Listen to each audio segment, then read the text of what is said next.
I just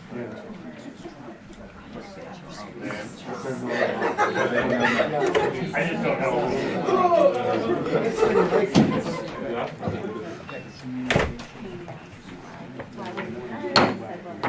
Hi everyone, thanks for coming out to this select board regular meeting on Wednesday, September 20th, 2023 at 6 p.m.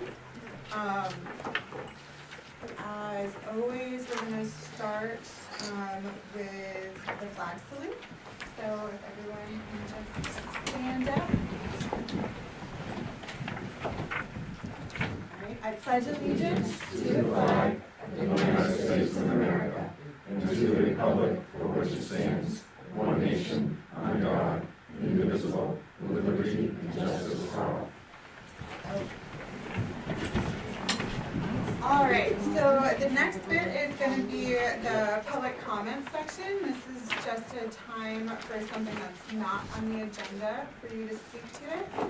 If there is something on the agenda that you'd like to speak to, I'd love to just know what it is, and I'll make a little note on mine and allow you opportunity to speak before we talk to that. I think it keeps things a little fresher in our minds if you don't mind.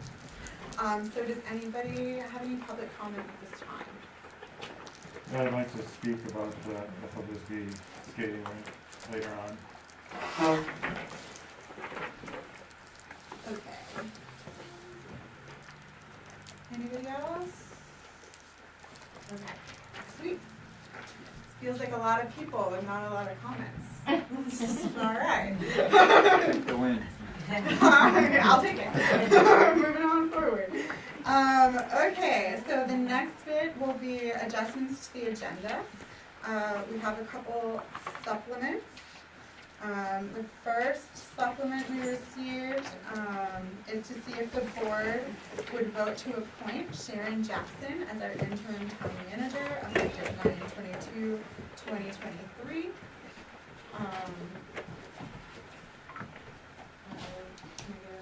A motion to add that, or do you want to discuss it at all?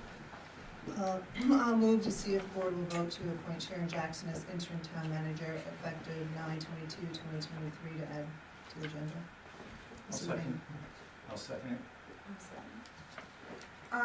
So as I lettered these, I would like to keep what's now K as the last item on the agenda, so that executive session, so we're just moving things above, if that's okay.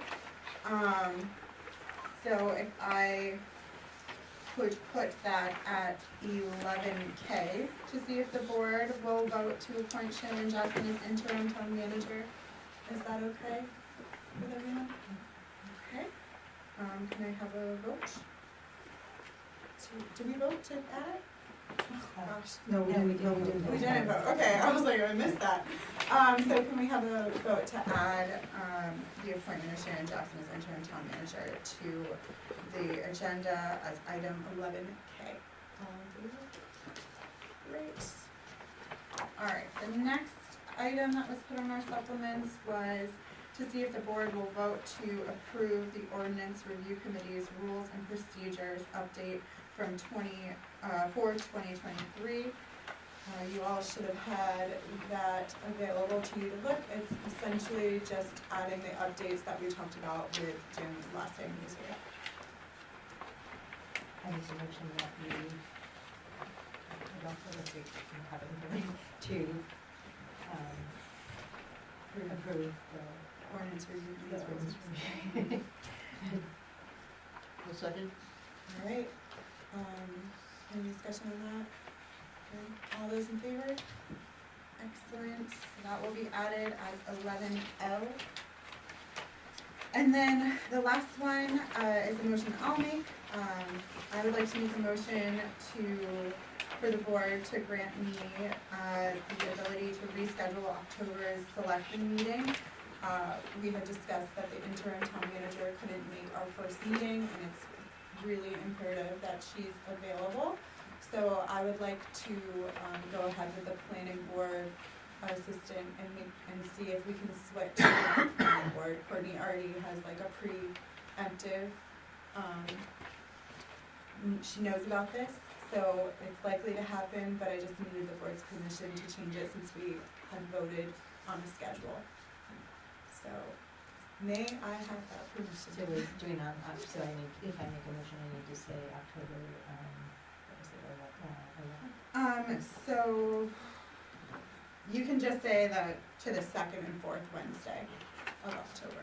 Or you can just say, allow me to reschedule, because if she can't reschedule, which she says she can, but she needs to check a couple of things about, the letters, so.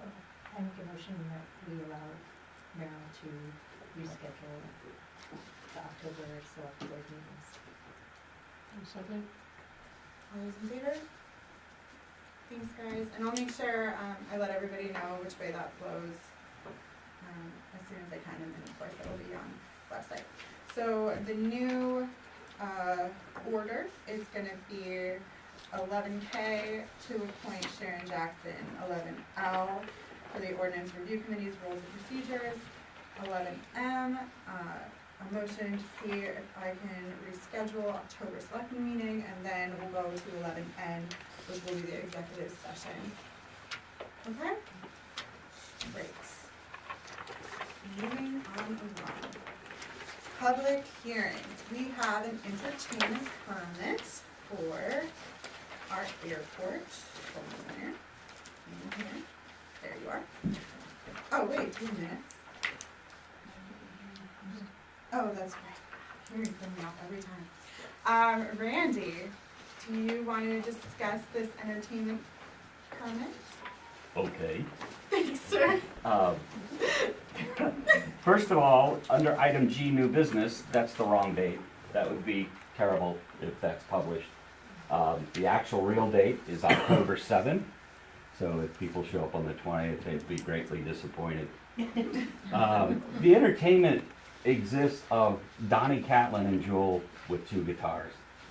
So we weren't really sure we even needed one, or if we could get a waiver, because our closest abutter is the cemetery across the street, and as you know, both of our abutters on either side is a silo with pellets and nobody. So it seems kind of silly to charge $150 for 2 guitars and 2 people, but I'll leave that up to you. If that could be waived, that'd be wonderful. The money could be better spent in supporting the event, but that's for discussion, I guess. But the event itself is going to be a fly-in. People fly their airplanes in. Anyone who flies is going to get a free lunch for bringing their airplanes. They're also going to get a free ride up to Sunday River. It's their fall festival. Sunday River has been very generous and donated money to the event. We also have a private person who donated money to the event because they feel it's important that the airport starts holding more community events. And we do too. The authority feels the exact same way. This winter we could have another event. And so these events could have entertainment. They could exist of a boombox next time, but we didn't realize that there was quite the fanfare for one side of the town to pay the other side of the town until we looked into it. So it seemed a little silly, but I'll just share that with you. That's about it. There will be a few antique cars showing up. Next year we plan on doing a huge event. So there'll be a car show and an airplane show and lots of entertainment and things then. So we can revisit this entertainment issue once again next year. But yeah. Thanks, So Randy. that's what it is. Is there anyone in the public that has anything to add to it? The hearing is your opportunity to talk to this specific event, and then we'll move on to actually approving it in the agenda itself. Lori? I think that Randy has a valid reason for the fee to be waived. Okay.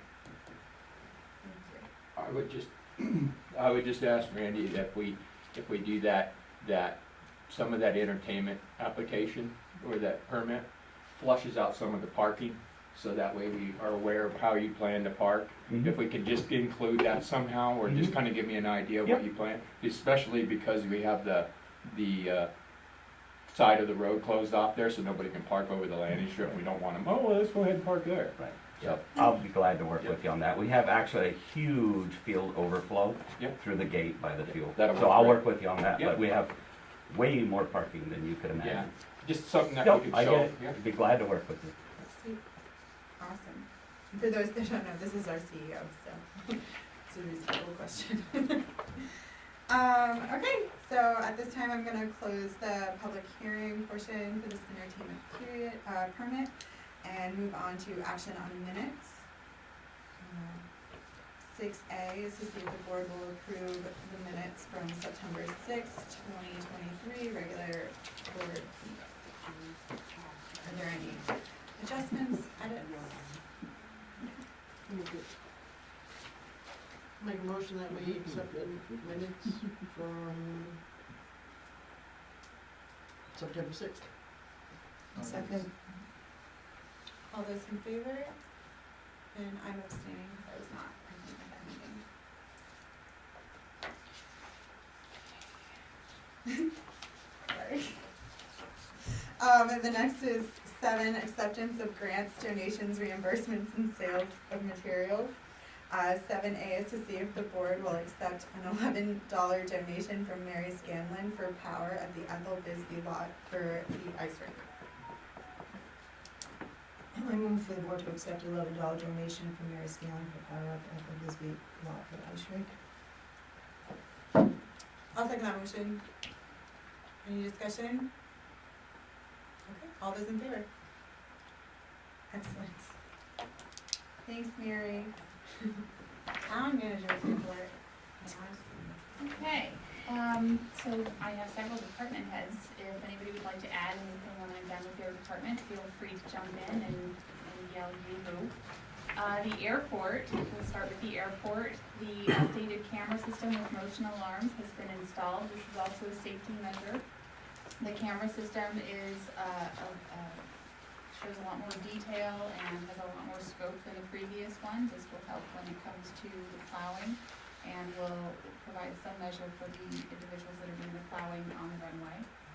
The life flight tech came out, as Randy stated previously, and we heard in the hearing, the fly-in event is October 7th. The DOT inspection, we had that. Mr. Tim Lesage came out. Randy went and was in attendance at the scoping meeting with Stan Tech, discussing the ALP, that's the airport layout plan. The airport is in need of crack seal. We have vegetation growing on our runway. The airport did have an incident. An airplane went off the runway. 944 feet of rubber was on the runway before the airplane went sliding off. The airport coordinator did follow the appropriate procedure. He closed the runway. He called the NTSB, the National Transportation Safety Board. The FAA was called.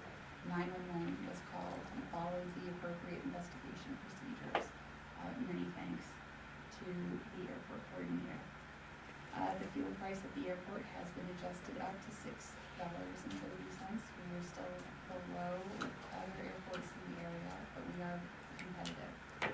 The wastewater treatment plant, in August, we treated 4.3 million gallons. We had 6.89 inches of rain.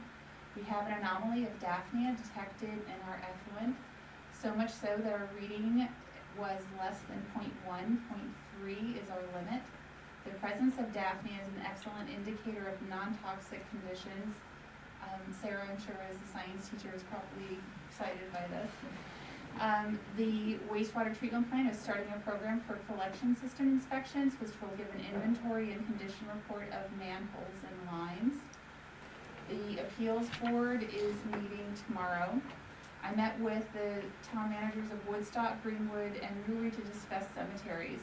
So we have a concern of cemeteries in the area, with Bethel having assumed the responsibility of 2 larger cemeteries in the past year. We have noticed that we have a concern of accurate records, and some of them have not been updated since 1980, early 90s, late 80s. So with that comes the responsibility that we have to begin some kind of maintenance, perhaps for the select board forming another cemetery committee, maybe considered. I've been looking into a computer system. It's a cemetery information system management.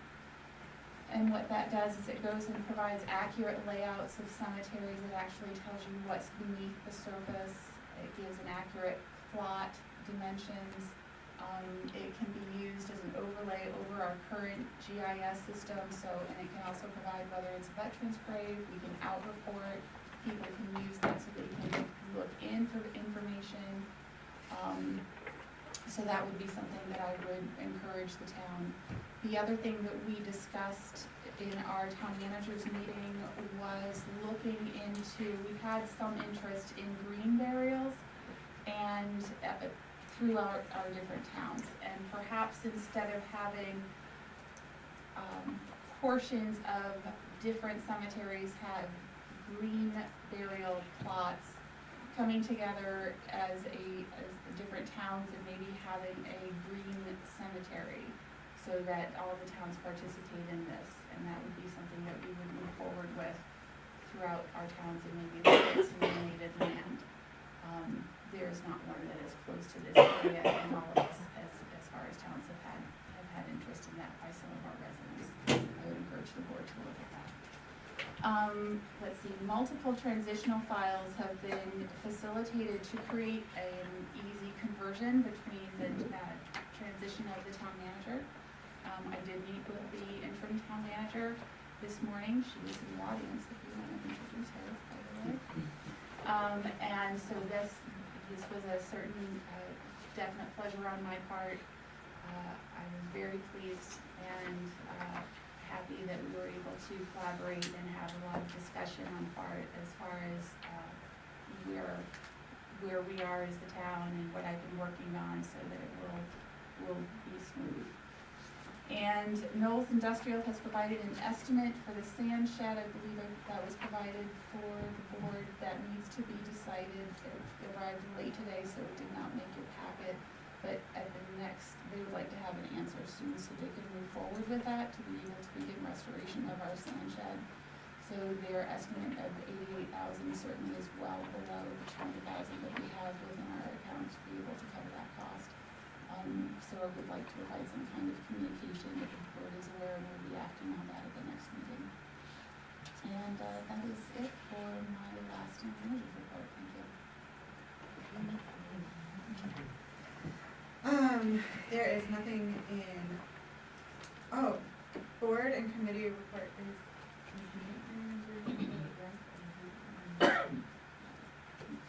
think he's just here because we have, that was our next meeting. Okay, so new business, 11A, communication from Representative Sobolewski. Hi. 73rd District, the floor is yours. Hi, how you doing? My name is Mike Sobolewski. I'm a state representative for the 73rd District. I go from Dillard over to Kingfield, up past Jackman. It's a pretty big area. But this past year, I handled the legislation for the sludge disposal that we were having an issue with. It's the biosolid disposal, which comes from your wastewater treatment plant. And we got a bill passed which would put a 24-month pause on what was causing the problem. The problem was being caused by, very briefly, by, in the 130th legislature, they stopped out-of-state construction debris from being brought into the state, and that construction debris was needed in order to be used as a bulking agent up at Juniper Ridge. And once they stopped that, then it slowed down the disposal of the sludge, the biosolids. So we got a 24-month pause put on it. And I've been traveling around to the affected communities. There are 30 of them that were affected by this. And just to give an update of where it stands now, what's going on, it was just a pause for 24 months. So there's a lot of work that's being done in the background so that you guys will know about this. The Department of Environmental Protection contracted with Brown and Caldwell, which is a bioengineering firm, to do a biosolid study on the best way to move forward with this. And they haven't completed that yet, but what they're looking at, either going with more pressing of the biosolid itself or anaerobic digesters, which to eat it up more. So basically, it will be less wet when it goes up to the landfill, so it won't need that bulking agent, is what they're trying to get done. How that's gonna happen, we're not really sure. It could be an adjustment to your facility, it could be an upgrade in your facility, which will either upgrade presses or anaerobic digesters if you have them. Lewiston Auburn, for instance, which is a huge facility up there, they have an anaerobic digester system which is incredible. They produce very little waste that they have to dispose of, and that's the direction that they're going down. Travis Peasley's the guy up there. He's involved with Brown and Caldwell. He's helping them get this, the right language down and the right plan down. So it is being worked on. It's coming down the road. We're about 4 months into the process now, so there's only 20 months left, and we're trying to make sure that we can find a way that we don't have to go back to the system we had, because we know how expensive that was. That was incredibly expensive. I know, it was, and it was hard, and it was expensive because what had to happen, because they couldn't take so much all at Juniper Ridge, they had to take it over to Hawk Ridge, which is the compost facility, dump it out there, load it onto trucks, and take it to Canada. So that cost was being spread out evenly amongst everybody, even though some of the trucks, not all the trucks had to go over to Hawk Ridge. They were trying to even that cost out amongst all the municipalities. So that's being worked on to find a permanent solution for it. It very well may be either, like I said, anaerobic digesters or upgrading the presses. I'm not sure exactly what you're doing as far as your presses go here, or what percentages you're at, but we're trying to get it from the 25 range, 25% solids, 75% water, up to about 65%, 65%, and that's gonna make a big difference. So that's what's going on that end. That's great. Okay, still working on it, still trying to get it down, Thank you. and we're gonna keep working on it. Another thing I wanted to update you on, I'll let you know while I'm here, is in this past legislature, I put in a bill to amend the EPS funding formula. The Essential Programs of Service funding formula is the formula that's used to determine how much the state's gonna pay of the school budget and how much the municipality's gonna pay of the school budget.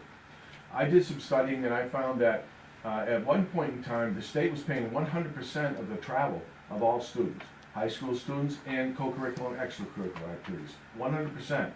And then in the mid-2000s, the Baldacci administration came in and they changed that and put the senior students back to the municipalities and co-curricular and extracurricular activities. Sent a spike in the mill rates, tax rates going up. So I put in a bill to send that back to the states. We have a surplus, an incredible surplus every year now in our budget, to put it back and let the state absorb that money in the surplus and give that relief to the communities. There were 9 bills that were put in for the funding formula this year. I met with the Department of Education, with the Education Committee, and with the governor as well. And they all want to make a change in that funding formula. So they decided to take 3 out of the 9 bills, roll them into a resolve. And what a resolve will do is set up a commission. The commission does the study for it, and then in January, it will come back up with the recommendations of the commission. In the resolve, they put my bill in there for transportation. They put one in to consider medium income, okay, in the formula.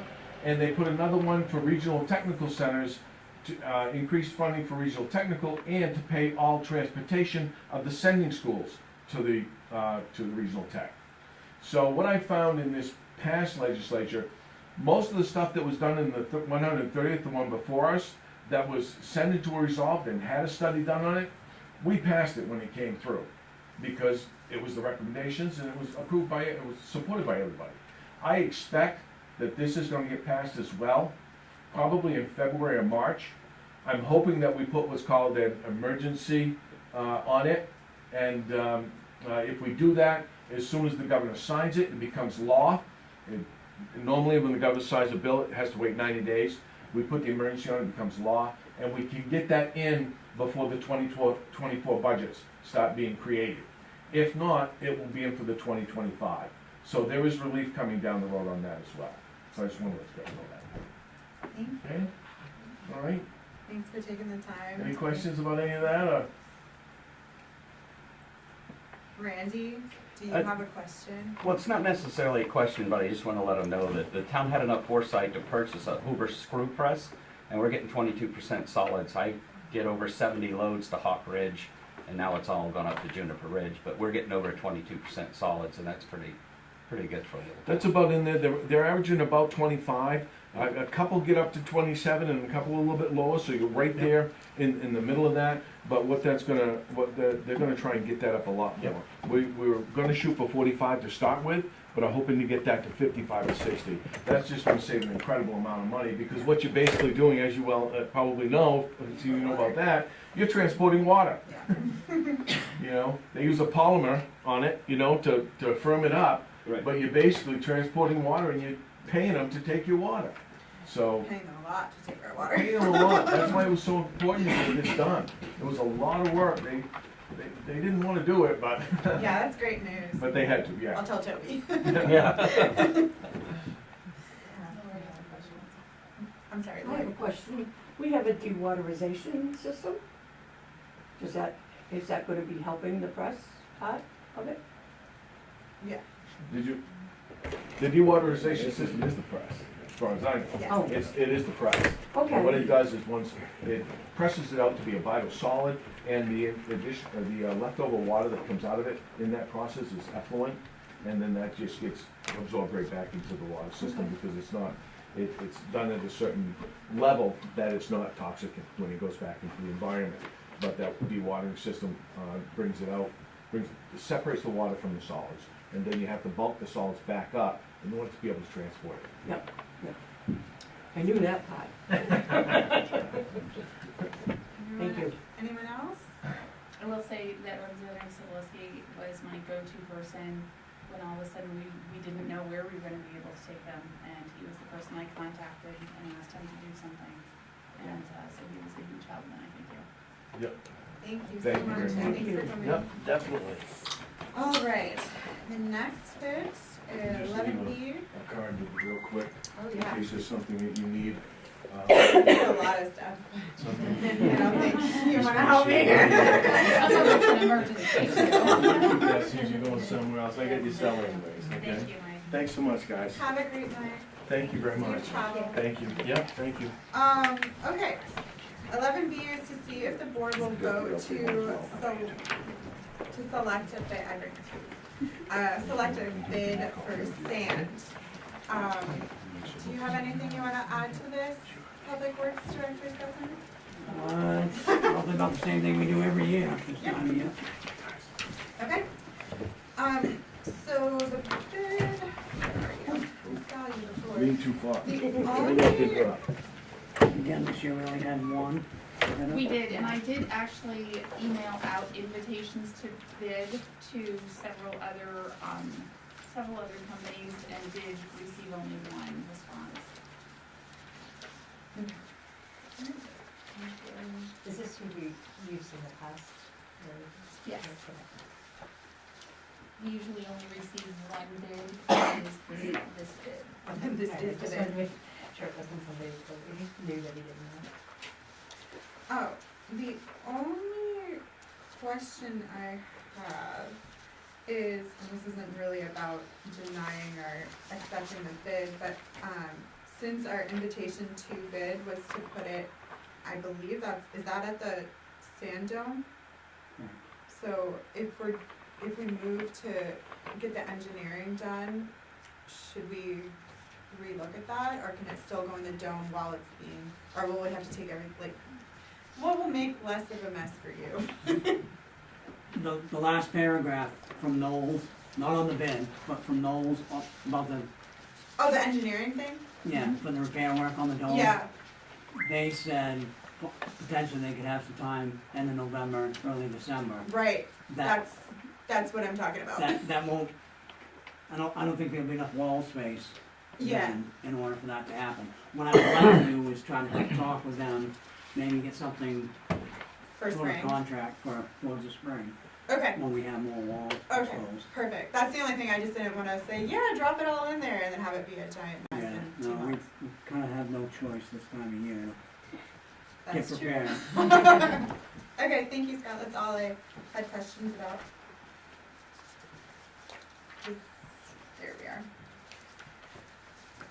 Does anybody have any motions to make? I make a motion that we vote to select the bid for sand. We sold it, so can you state W.H.A.T trucking and the amount? Do you see it? Yeah. So I make a motion that we vote to select a bid from W.H.A.T trucking for $41,250.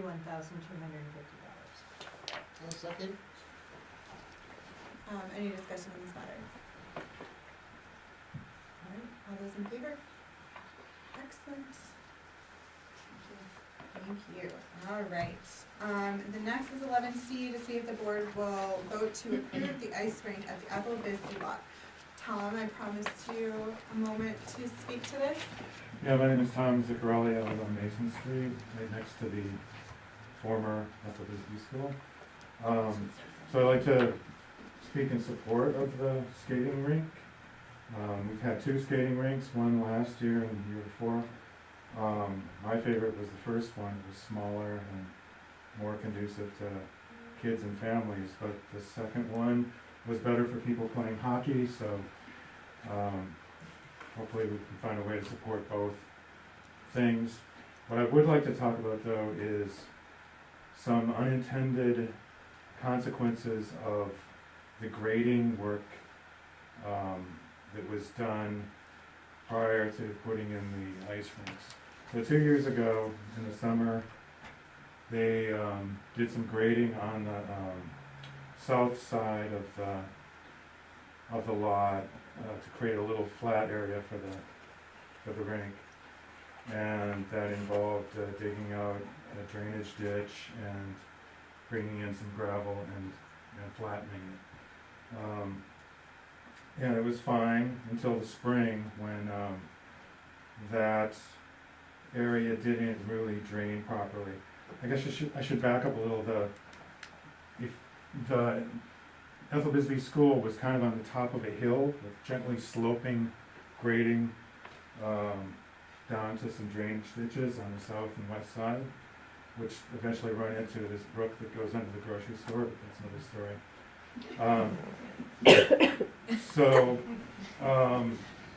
there was never any drainage problem. We've lived there almost 30 years, and you know, in all different weather conditions, not just this summer, there hasn't been really any drainage problem. But so the first year, there were puddles forming where they flattened it out because it wasn't draining into the ditch properly. And one of the trees on our property died from probably just changing the amount of water. So the second year, last summer, there was like about 3 weeks of work done, and I'm not sure the exact amount of truckloads of fill that were brought in, but I would guess at least 50. It was a lot. Maybe 50 to 100, It was a lot. because it went on for 3 weeks, and there was probably at least 5 dump trucks a day. Yeah. And they flattened the area behind the Ethel Bisbee School to the west side to put in the larger rink. So there was fill put in, and the bulldozers or excavators, whatever, flattened it out. Several problems resulted from that. One is, well, I would like you to actually go over and take a look at it sometime, especially to see what happened to your yard, to Janet and Eric's yard. There's just a big wall of dirt in front of their house, where there wasn't before. And there's no more gently sloping ground from the center. It's just a big wall, basically. Anyway, the skating rink went in there and it was fine, but this summer the field has just been a mess. The water doesn't drain, there's puddles everywhere, and I think it's basically useless for summer sports like soccer or any kind of field sports. So, sorry for the long story, but I think a lot of you probably weren't aware of this, the work that went on, because it was done informally without any approval from the select board. What I would suggest is before we either before we go ahead with approving a skating rink for this year, or as a part of it, the condition of it, we try to undo the damage that was caused by the grading work, try to restore it to its previous condition, or correct the problems as best as can be done. And I would suggest bringing in someone with some expertise in grading and drainage. And I'd be happy to answer any questions. About this. That's true.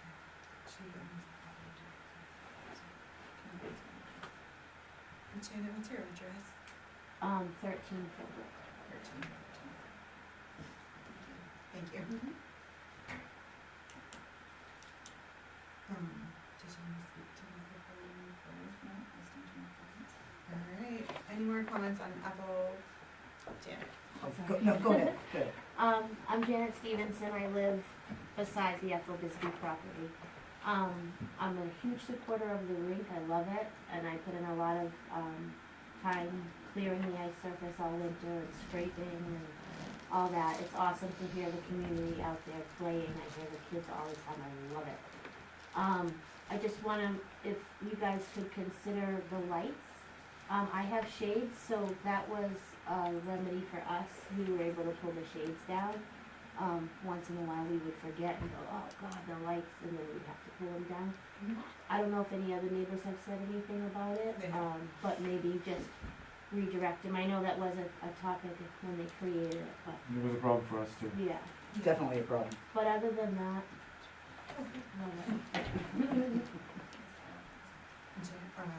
Sheila Reardon, Sheila Reardon, and what is, 16 Spring Street. thank you. And the lights shone right into my yard, oh, through my yard, into my living room, into my kitchen, and no amount of shade.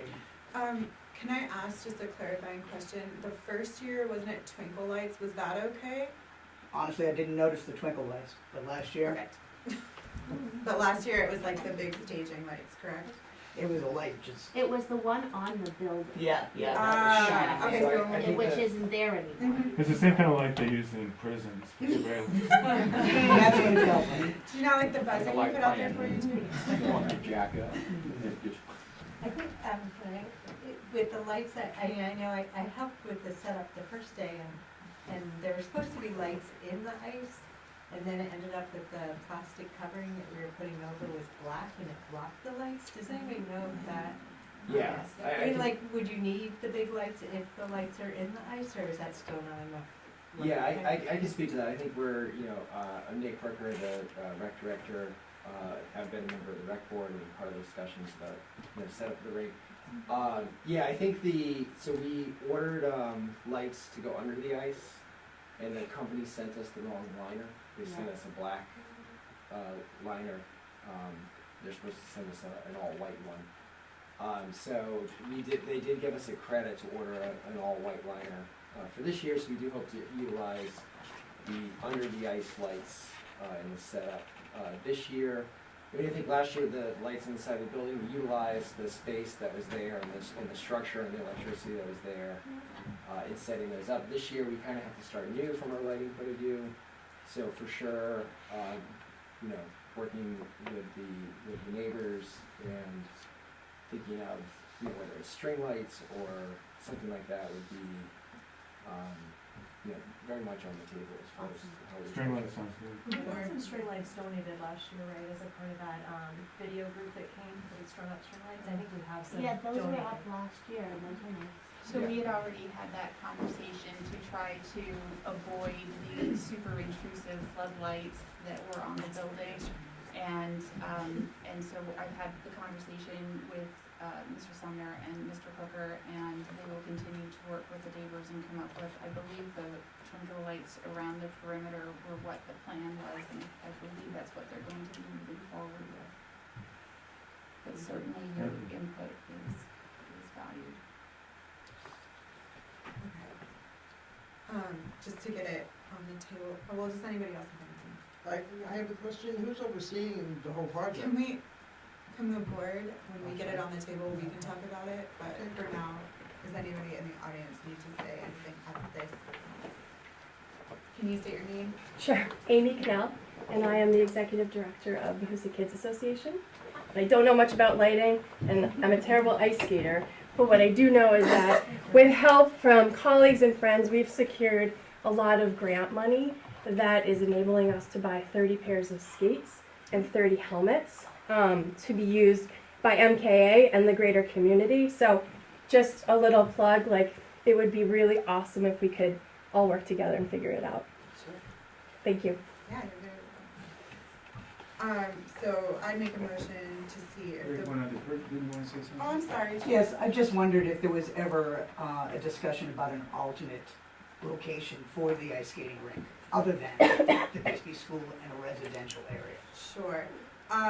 My understanding is that the locations due to the size of the structure are really, really limited to the point where there's really no other option at this moment. Scott? The original discussion, and they were like 5 different locations that the group was looking at, trying to figure out what was the best location to make it all happen. Was Telstar ever looked at? No. I think Telstar had an insurance issue, is that correct? That might be from somewhere in my brain, I don't know. I'd have to look it up. They were looking at all town-owned properties, so Yeah. they keep it under the town's insurance. Yeah, that's what it was. Jim? I can enlighten you on some of that from, I used to run the rink decades ago. The locations, we had it on the common, we tried that multiple times. We had a great spot down Cross Street. We put a lot of money and time into it. The problem, the biggest issue that arose at both those locations was getting water to the rink. So the Bethel Bisbee site had the water right there. We used Does to it have, still? the water's still there, yes. So like, for instance, the one across the street, across from the movie theater, we had to run a hose across the road. People were complaining, they were driving over the hose, and it was a lot of work. That's where that lot came in for ease of use. Yeah, I think accessibility to this Bisbee lot to a central location was critical. It's accessible for volunteers. To access the parking is really big, so that there's a place for kids to pile out of cars and run around and do what they need to do without crossing traffic and things like that. I think too, it's protected a little bit from foot traffic and things like that. There's a big concern that if we do it in common, and the ice is soft, it's like you're walking all over it, potentially damaging the rink. The Bisbee site over the past 2 years has proven really good as far as any damage, on purpose or inadvertent to the rink has been minimal there as well. You remind me of another thing I wanted to bring up, and I'm sorry I didn't earlier, which is parking and the headlights and running motors and cars that are parked there. Since there's no place for people to warm up, I think they would tend to sit in their cars with the motor running and the headlights on, headlights also shining into people's houses. Yes. And, sending fumes into the air. So my first recommendation would be that you build some kind of warming house or something to give people a different way to set it up. So you don't need to get in their cars to warm up. Or at least make it clear to people who are parked there that they shouldn't have their cars or their motors or their lights on while they're parked there. That would be much appreciated. Yeah. I think we could do our best with signage and things like that to emphasize that. I think there were signs, but that doesn't. Yeah, I agree. It's a hard sell when you're cold. Yeah. Yeah, I think as far as warming out goes, we'd have to find the funds for that. I think it has been discussed as a great idea. I think if we knew that this was going to be a long-term location, it would probably be easier to invest in things like that as well. So I think that's just gonna be part of the consideration around raising money and finding donations and energy to build a warming hut. Jim, when it was on Cross Street, there was a warming hut, right? It was just, it just got moved there for the season. Yeah, it got brought in. It was actually, the first version was donate by Schiavi. Nice. And then back when they were doing things like that. Elders beyond. Any other comments before? I would just add, so I have two daughters, my name's Karen Bielik, and we have two daughters that have used the rink, and so thank you for all the abutters for supporting it, generally, and hopefully we can find ways to accommodate your needs. But I would just want to mention to the town that I know a lot of these things do cost money, and I, for one, am a resident who supports it, some expenditure on that, or finding creative ways to build a warming hut and to support. My child also goes to MKA, and so you see the whole picture. So I think it's an important, I appreciate the investment in time, and also think it's a valuable investment monetarily for the town, especially too because it's a low-cost recreation activity, which is really nice in a community that also has very high-cost recreation. So it's a nice balancing, I think, for families. Alright. Not seeing any. So I'd like to make a motion to see if the board will vote to approve the ice rink at the Ethel Bisbee Lot. Second. Let's have a discussion. Any thoughts? My question was, is there anyone who is overseeing the whole project? I mean, there's a complaint about the drainage and the piles of dirt and everything. Who's in charge of all that? Well, the town manager is in charge of the land in Bethel. So looking at the prep work for putting the ice, the rink down, so Department of Public Works goes and corrects that. Do you guys do the site work, prep work for that? They had a bunch of volunteers. We did the prep work on the lawn, yes. But then as far as putting the actual rink down, the volunteers with the rec board, ice rink part of the rec board, they handle that. So who's paying for the fill that's being put in there? So the fill that was, you mean the fill like after? No, before. The fill that's in January. 50 truckloads of fill. It'd be interesting to know where that came from, who authorized it, and all of that, because I don't remember hearing that in a select board meeting. Scott, do you have? It was all donated fill. Okay, perfect. Did it come to the board? I don't remember hearing. It started, yes, when the initial. So somewhere we'll be able to look up on an agenda from last year that we did. It's been like 3 years in the making type of thing. So in other words, this bringing in this fill was authorized by a select board 2 or 3 years ago. Is that what I'm hearing? We had permission to do it, yes. We didn't. 2 or 3 years ago, and it Yes. was done last year. Yes. Well. We had permission to build a smaller lot. We did.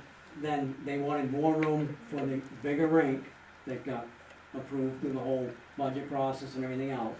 So then we were asked if we could do more.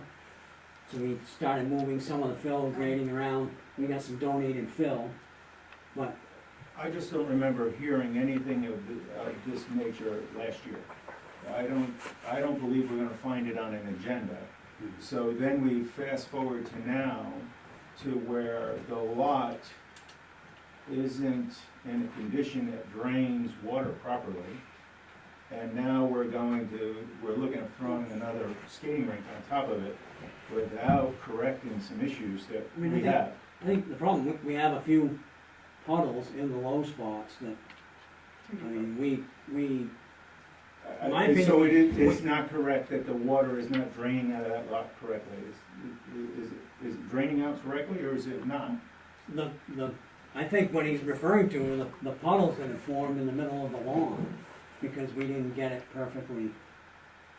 No, there's more to it, and I would ask you to look at it yourself. I don't know what happened to that edge where your trail comes down on that corner, that's, So we've had torrential rains this year, we've had a lot of water.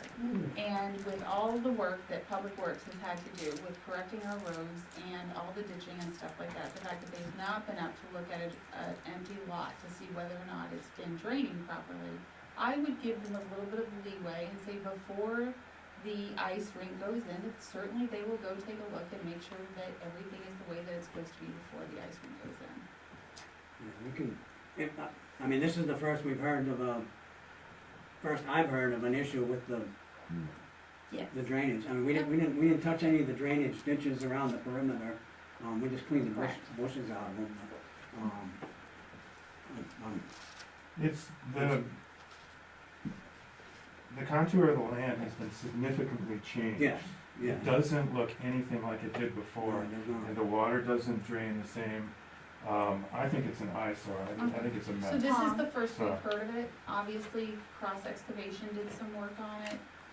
Since the school's been. No, I'm talking about the work that was done over the last 2 summers in preparation for the ice rink. I'm gonna just ask that we have to address me when we're, just be careful with the crosstalk. If you have a question, if you could address me and then I can address it, let's just keep it tight. So yeah, we're hearing there's some obvious problems with the property. I think, I mean, it's. Thank you for bringing it to our attention. Yeah. Look into it. Yeah, thank you for bringing it to our attention. So everyone wants an ice skating rink. I don't think there's a soul in Bethel who would say, we shouldn't have an ice skating rink. I mean, that just doesn't, that wouldn't make any sense. Mm-hmm. With that being said, I've been sitting on this board and decisions have been made without doing the proper foresight of what our what the ramifications of our decisions. So I think it's important that in making fast decisions under the gun and making bad decisions isn't a good idea. That doesn't, I'm not saying that not have an ice skating rink, but I'm saying making a decision that crashes later isn't something I want to participate in. I want to make good, positive decisions. Going to a lot, is the lot ready? Is it not ready? Is, our code enforcement officer, I don't know if he's been there, hasn't been there. Has people done the work that needs to be done for us to make a good, solid decision?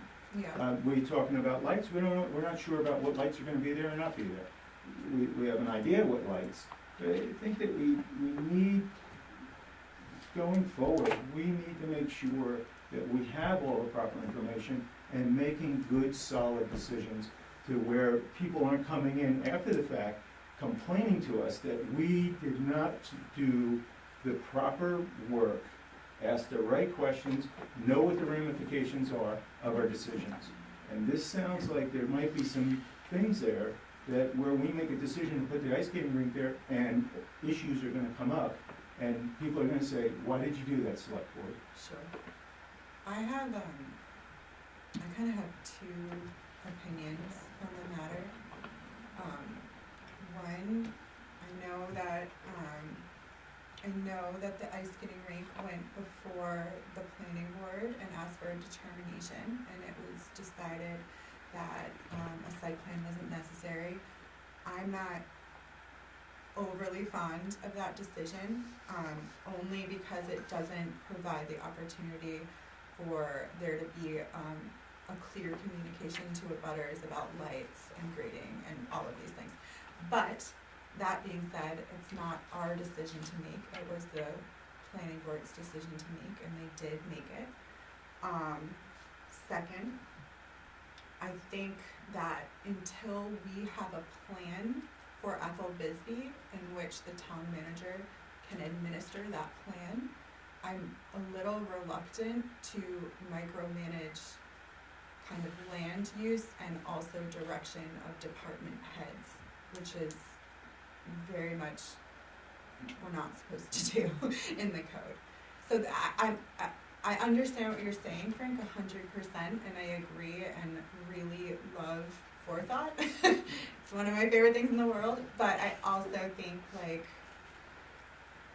we're kind of here in this moment, and the skating rink is paid for, voted on by the town, voted to expand on by the town at this year's town meeting, and I mean, at this point, I feel like all we can do is recommend some oversight and recommend that certain things happen, but I don't know if we're I'm all ears to know what that is. Yeah, same. So those are my thoughts on that, and if my interpretation is You know, what we're talking about is land use issues. Yeah. And we have a process in town for that. It's called the planning board process. site Right. plan. We do have a process for that. And I do understand that they made a determination that it did not need to go through the site plan process. Even just the applicable performance standards, they said it didn't need to put in here too. However, we do have a different situation now. I would just like to hear an overview of how we believe or where the rink's actually gonna go. And it's a different time right now because we don't have a building there. So it's a complete change. It's not change of what you're gonna put there, but it's a complete change on the landscape. We don't even have a diagram of what it looks like, what it's going to look like, where the parking is. That's where because that's not our purview, that's the planning board's purview. And so we're here now looking at it, and to approve something, we don't know what it looks like. But are we, So I think the planning board might have made a mistake, and we can address that. I was We don't- wondering what I mean, are we approving, cause like you said, it's a planning board decision. I mean, And I it's- agree it's- with what you it's said. the I decision just that's wasn't been made. sure what we're voting on then, because like, it's okay, but is it because more money is needed that we need to vote, or, That's where Yeah. I'm hung up too. I Yeah. don't quite understand why we're being asked this question, because we don't have a plan for the Ethel Bisbee lot that's requiring the town manager. So I just view it as like, if Scott wanted to put snow on the Ethel Bisbee lot, would he come to the select board? No, he'd ask the town manager to manage the town. And so another department head, AKA the rec department head, says, hey, we have this program that's written into code for us to do, and also gone to the town to ask for permission to do it, and the town granted that permission. I'm confused as to where our role is in this. I think it's the location. The town appropriated funds in order to have a skating rink and to have a skating rink program, and they're looking for a place to put this. And this, I think, it's a temporary location to be able to put it at least for another year. Again, in support of skating rink, it's wonderful. And I think that's what they're coming to do, is to see if they can use the town property for this winter for their program, which I'd be in support of. I would have hoped that there'd be some reconsideration of putting it through the planning board to look at the performance standards that affect this particular code, the lights, the parking, the drainage, and to address that in a formal process, so abutters are informed, and everybody is well communicated to. Just because you go through site plan doesn't mean you have to do every single performance standard is applicable. Yeah. So that would be my thing. It's a change. There's not a building there. It's a total change in the landscape. But that would be what my comment is. John? So, I'm sorry. Just I would add one thing from code enforcement side too. I mean, if you change your landscape or you change the size of your rink, you go from one size to another size, that should initiate your replanning. Go back to the planning board, and then you should be able to provide the planning board, which, like I mentioned, that's one of the reasons the entertainment application will pull some of that stuff out. Will identify your parking, identify what you're gonna use for lights. But I would say, as far as part of the planning board, when I would have submit my plan to have a rink, I would have included all my parking, I would have included the lights, what type of lights, what the illumination of what that was, and then your spring restoration. What do you do during the spring restoration? Do you put erosion control devices around there? Do you put silt fence to control your erosion of the rink should it start to erode? And I think that that should be part of the roller rink's responsibility, not the town's, because the roller rink uses it, and then it should come back as a maintenance or prevention measure for the next year. Sure. So, Yeah, I mean, that's always the way I look at it. Planning board is not about saying no to projects, it's just about getting an organized idea of what's happening so that abutters can feel like, okay, I have this to lean on, this is what's been agreed to, and it gives them an opportunity to voice concerns. And I don't know, I know everyone thinks that site plan is scary, it's not really that scary. It's a lot of paperwork for sure, but Courtney mostly does it. So what I am looking for is, because of the length of time that it is taking to put permits through and to get on CMP's list for power, is for the board to approve, looking past the details, acknowledging that the ice rink will be on the Ethel Bisbee lot. Yeah. That's what I'm looking for, so that we can move forward, because we have to hire an electrician, we have to get order numbers, we have to go through the steps through CMP. And that's what I am looking for, is to be able to start that process, because we are already moving towards late September. Yeah. Does anybody else on the board have anything to add to this conversation? Any students tonight? I think I made my point. It's, ice skating rink is very important. But as a little younger, I might be there. And I was there when I was younger. Spent a lot of time on ice skating rinks. We need to be doing, as a board, things earlier than later. And this is another late, going at things late. Well, we did try to do it last We need to be doing it earlier, so that we're not pressed. So I feel pressed on this. I'm gonna vote for it, but I'm being pressed because these answers aren't answered, and we're going to assume that it's gonna work out okay. Yeah, I guess, before we vote, the one last thing that I wanna say is just that I hope that, the rec board takes the opportunity to listen to the abutters and care about their concerns. I know that there's no site plan for them to adhere to, but I do think being neighborly is important. And on that note, all those in favor of approving the location for Ethel Bisbee ice skating rink? Okay, great.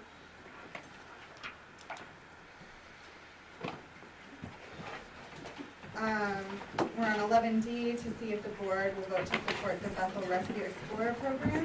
Dave, do you want to talk about this? Sure. Great. I don't know how much detail you want, but David Hanscom, Bethel Ambulance Service. So, just to revisit for those that were here before and to inform for those who weren't, the state of Maine EMS is in the process of creating an Explorer program, and they selected 5 locations throughout the state of Maine to do the initial round of this.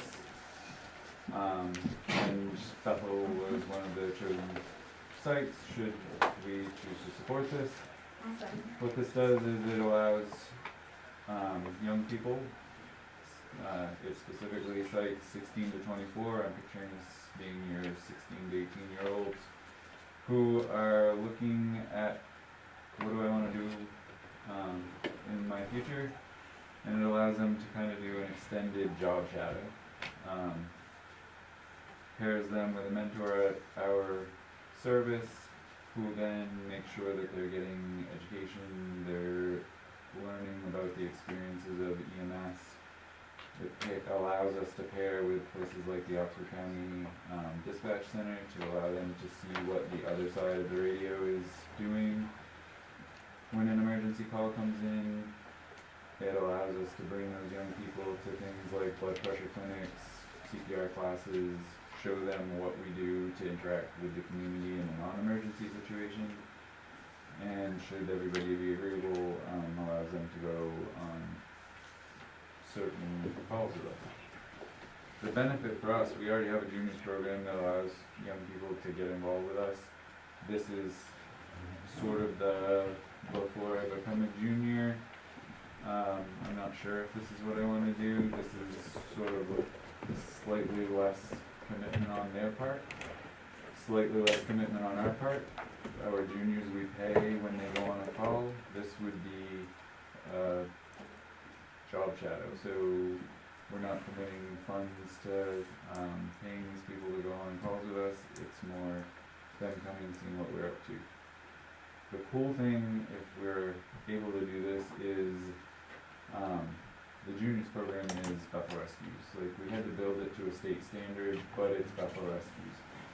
Meaning, it's up to us to figure out how to administer this. It's up to us to educate our staff. It's up to us to figure out how to introduce young people to emergency services. The Explorer program, Maine EMS is putting together a training for the young people before they come to our facility. And these are the types of things you might see. These are the expectations of how you will act. These are what Maine EMS expects of you, and these are what your service might expect of you. It also provides education from the state to us on how our mentors should interact with the students, which is something that we didn't have with the juniors program. We had to figure that out on our own. So the benefit for us is we're gonna learn some things from some folks that we can not only apply to the Explorers program, but we can also spill over into our juniors program and hopefully build a better program and hopefully encourage interest from young people in emergency services, whether they end up as EMTs or policemen or firefighters or dispatchers. There's certainly a lack of people in any of those places. So the hope is that this will gather interest and build stronger support people for all of the associated fields. I can go on, but that's kind of the flavor. That's the flavor. Is there any questions? Alright, so I would vote to support the Bethel Rescue Explorer program. That's my motion. And you'll second, Sarah? Okay, let's discuss. Any thoughts on this one? Sounds great to me. Seems pretty straightforward, yeah. Awesome. Anything that. I love an agenda brings item young like people that. Alright, all those in favor? Excellent. Good luck, Dave, that sounds really amazing. Thank you for figuring that out and getting chosen, that's pretty exciting. That was amazing. Yeah. 5 sites throughout the state, and I mean, that's from Yeah, well done. York usually, to Presque Isle Get it, to Dave. and 30 usually years, they you're killing it this Hancock to month. Jackson. usually they target the big boys, so Yeah. for a relatively small service like ours to be chosen. It's really surprised. good. Congratulations. Congratulations. Okay, 11E. To see if the board will agree to waive the initial bid process for engine 2, the 1991 Ford LTL 9000, and allow the property to be posted on commercial fire trucks apparatus sites. So this is the truck that we are replacing with the one we've already agreed to, just as a background information. Can I make a comment on that one, you know? Absolutely. As a fire chief from another town, I would strongly urge you guys to do that, Yeah. because you put it out to bid, Mm-hmm. highest bidder gets it, that could be, you know, your minimum bid. Yeah. You put it on that, the market right now, there's enough other rural fire departments that don't have something as nice as Mike's got, Yeah, that would like to have an opportunity to buy that at a regular rate, absolutely. so, He told us the horror story of the last one getting sold for yeah, pennies. peanuts. Pennies. Thank you, Chief Cronin. Thank you, Chief. Yeah. If I could add to that, so the code does say, it does reference an amount, that it, if its, estimate is above 2,500, that it does have to. When I asked Chief Dozier if he knows what the estimated amount, he said he would be hard pressed to come up with an amount. The market drives this more than anything, doing it this way Correct. versus, Lucky, yeah. find. So I think it's something we should vote for, or I'm gonna vote for. So let's get a motion on the table first and then we can discuss it. Okay, I thought we got that far, but I'm I sorry. jumped, I'm sorry. It's okay. I make a motion that we, agree to waive the initial bid process for engine two and go to to posting the truck on trucks apparatus sites. Second? Alright, any discussion on this matter? What's the period of time, I know the market's gonna drive the price, but what's the period of time we're gonna have it at the marketplace? Yeah, till it's sold. So it's just gonna be, if they don't get if that amount sits there for several weeks, and they'll go with that one, I or would leave that to discretion of the chief, quite honestly, as his opinion on that. just didn't know if you had any overview of how it works. I mean, I'm sure if they get no bites, they'll wanna go through the bidding process anyways to get it out of their Inventory. yes, exactly, thank you. Into that type of range. Mike seems pretty shrewd as far as understanding how to sell a vehicle for In a as good much way. as he can. He seems to know how to buy them right. I would assume that he knows how to sell them right. I I'm just think the making that recommendation assumption is that he's lived here all his life. Yeah, absolutely. I just didn't know if anybody had any Understands that. information about it, so. That's a good question to ask.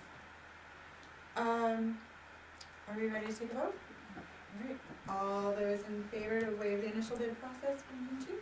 Perfect. We will make Mr. Dozier pleased. It's hard to do. Salesman of the year. Okay, ooh, fun. Alright, F, to see if the board will approve the applications for victualers and lodging for the Elizabeth Inn. Great.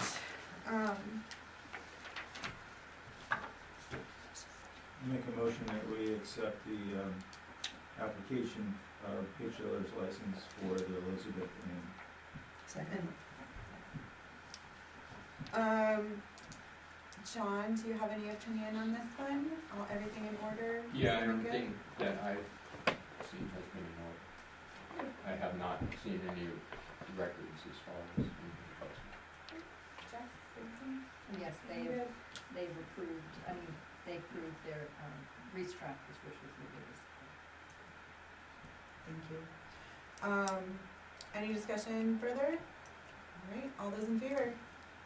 Great. Alright, now we're getting into the juicy ones.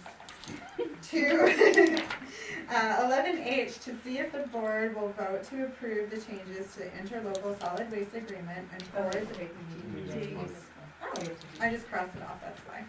Sorry, Randy. You waited all this time. 11G, to see if the board will vote to approve the entertainment permit for the Bethel Airport's fly-in event on October 7th, 2023. I'll make a motion. Can I ask a question before you do that? Sure. I appreciate that. One of the things on this, you guys voted to accept $11. And at the airport, people might want to give us $20 here. Thanks for what you're doing. $20 there. It seems silly to make $11. Shouldn't there be a threshold that says if it's more than X, maybe we got a $2,500 donation and we ran that by you because obviously that made sense, right?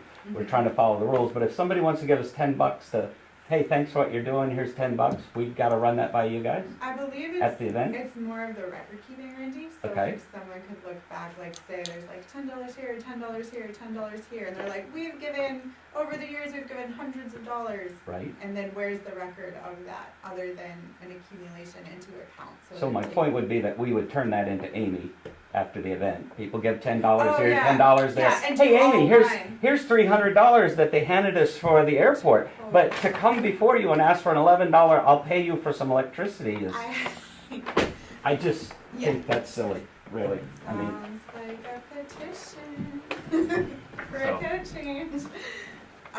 Yeah, I mean, currently I don't think there is any threshold as far as I'm concerned. It's not in the code. Yeah, it's not in the code.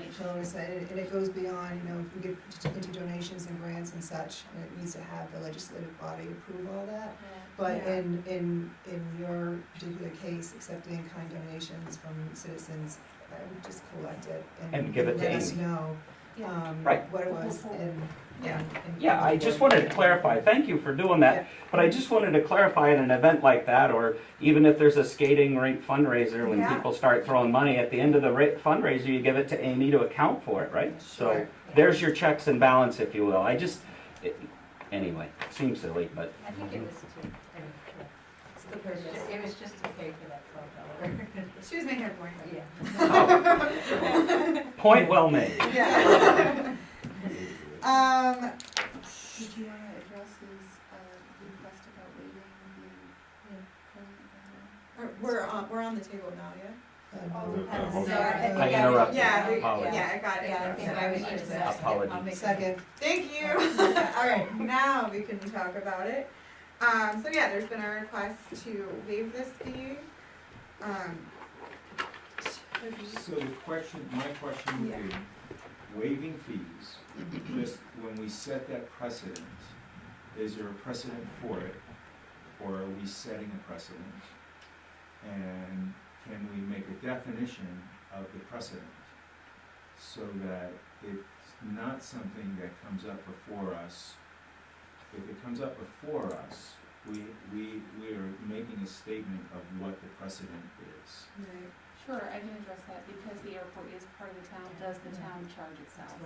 So, Mhm. so we can make that part of our record, so that when an organization comes to us, we can quote that.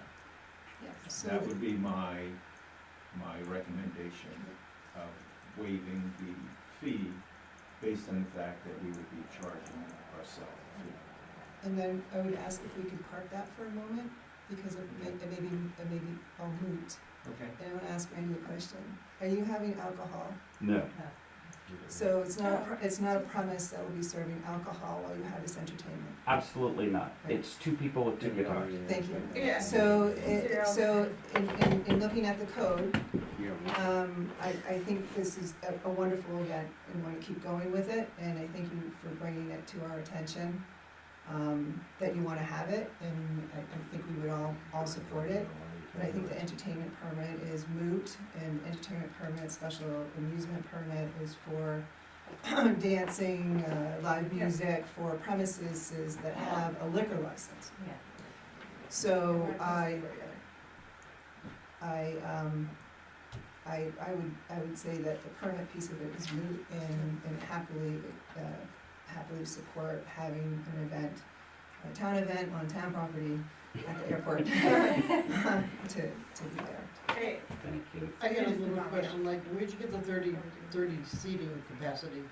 That was just a guess. We're renting a tent with, I think, 10 tables and chairs, so that if it drizzles, people will be underneath. And so there will be a tent out there and all that set up. So that was just a guess about Okay. approximate tables and chairs. 2 extra porta It was pots. interesting to see Yeah. 30.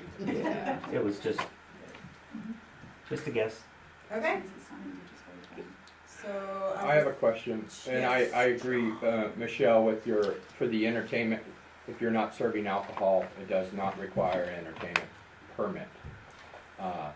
But one thing that I would say, though, is we need to look at that at some point, because if we start saying, okay, if they're not serving alcohol, they don't need to have an entertainment permit or anything, well, it doesn't flush out anything as far as how the operation's gonna go. What's the hours of operation? What are you gonna have for parking? who's gonna handle security should something happen? Those kinds of things, that's what I'm worried about. But not only the alcohol part, which is great, it doesn't require you a permit if you are not serving alcohol, which you're correct. But we need to have something in place at some point, so when people do have entertainment, it puts all that stuff down and it gives us information And to have. I think an you make some ordinance. really good points Yeah. on that, because I happen to agree there's some impact when there's an event. And it would be something more like a mass gathering ordinance, and maybe we can take that up again Yeah. to see if that's something we wanna go forward with. That's great, appreciate that. We'll let our ORC form. Okay, are we ready to vote? So we're, So if you vote, since it's not necessary, if you vote it down, then it just dies. And then we could make a motion to support the event on the town property. There's no permit. There's no permit for the flag.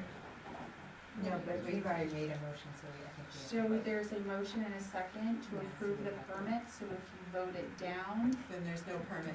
Yeah. Yeah. Okay, so all those in favor?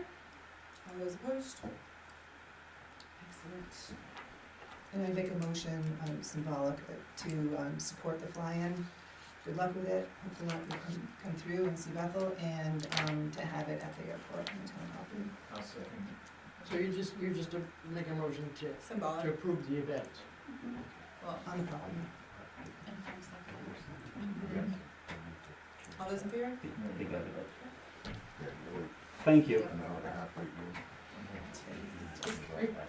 Okay, anyways, 11H, to see if the board will vote to approve the changes to the interlocal solid waste agreement and forward it to the town's attorney for review.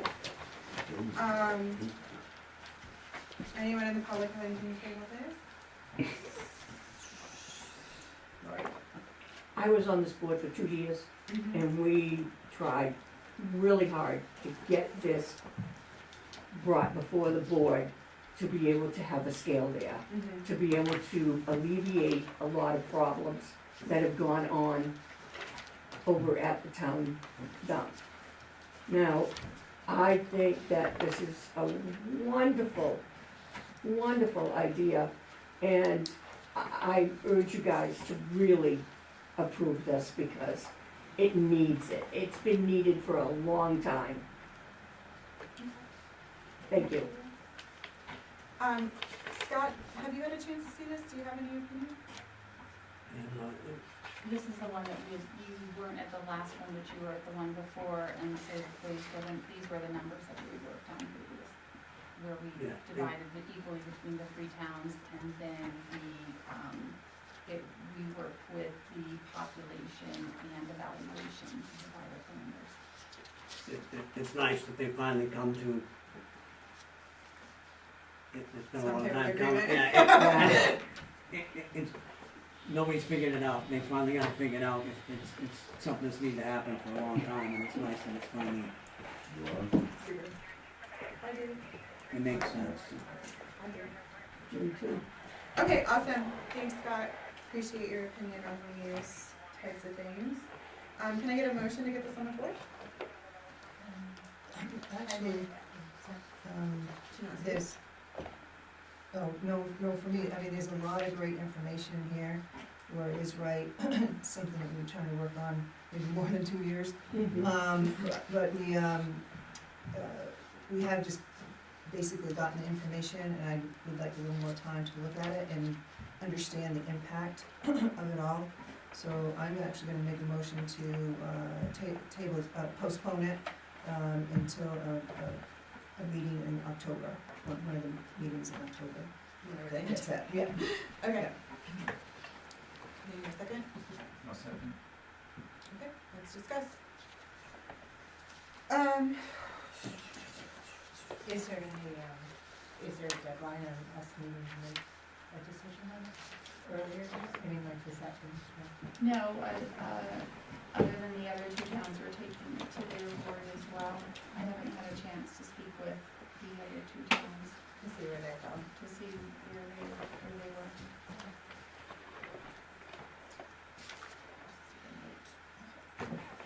So we can discuss. Yeah, things on- yeah, absolutely.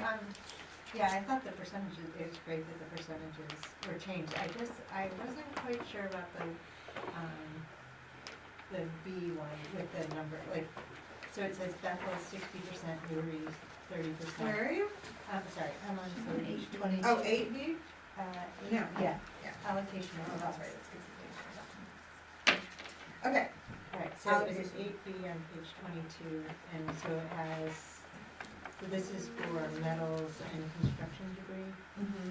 And so it's Bethel at 60%, Newry at 30%, Hanover at 10%, so that makes sense that it adds up to 100%, but then when it goes down with that calculation with valuations and population, I mean, it shows that it's like How is this true? multiplying by the percentages, but then it says 124. Is it? That doesn't really add up. The 78% of 2,504 is gonna be a lot more than 120. I wasn't sure what the 124 was in 63 So I and don't have my 13. math notes with me, but, so, let's see. I'm sorry, I don't have my math notes with me. So basically what that did was we were trying to come up with the breakdown. Hanover's was staying the same, so if we were looking at, because before it was based solely on full-time population, and that didn't strike me as it really should stay the same, because, obviously Newry's valuation is higher than Bethel's, and Hanover's, when you looked at the previous years, and this one was the same, and I don't have my calculator either, so I can't even really do the math. Because I was just like, and then I wasn't sure the parentheses number, whether that was. So that's the percentage of the total. Because it seemed like Bethel is twice as much, with the percentage above it, was like Bethel's twice as much as Newry and 6 times Hanover, but then. I think what it is it's the percentage of the total population. Is the parentheses, the 78%, because it's the 2,500, 411, which totally shocks me about Newry, but 286 for Hanover. So Hanover is 9% of the population, the inter-regional population, whereas Newry is 13 and we are at 78%. I do agree. I am a little. I don't know what that 124 is. I mean, it looks great for us, but I just like, I'm not complaining, but I just wasn't really sure, because it seemed like, because the percent, down here, it was like, Bethel, the 124 is roughly twice as much as Newry, whatever the 124 and 63 there's are. something. And then Hanover is 6 times less than Newry. I get it. Okay. Yeah. And then, but then up above, Hanover is only a third of Newry. So I just, things weren't like, I Right, wasn't so quite if you add like your 50% plus your 13%, that's your 63%, right? So you're 46% for Bethel, if you're 46% plus 46% plus your 78% equals 124%. So if you round it off if you round it, so then that's 120, 60, and 13. So if Newry is 60, Bethel is twice that, so at 120, and Hanover's gonna stay the same at 10. So you just need percent. Okay. I get it. Does that make sense to you? I understand why it's like Well, I don't understand why you're adding the percentages together, like. instead of averaging it. Is that what you mean? Because it's, I mean, the calculation looks like, the calculation, the way it's set up makes sense to me, like,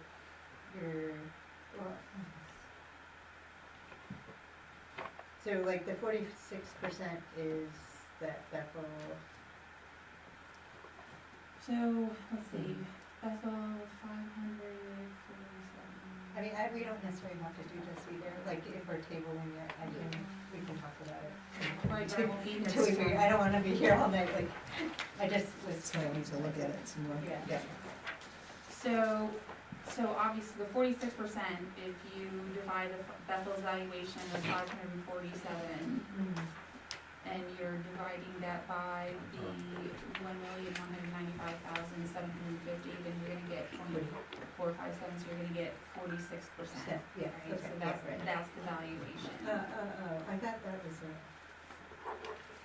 oh, I See, she, uh, yeah. I'll look at it again, thinking that. Cause that's when they did it last time, for Bethel, for the 77%.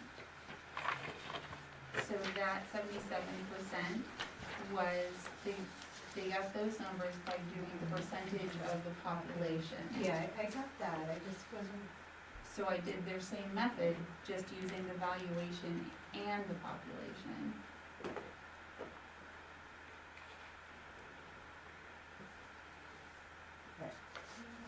I'll put it up.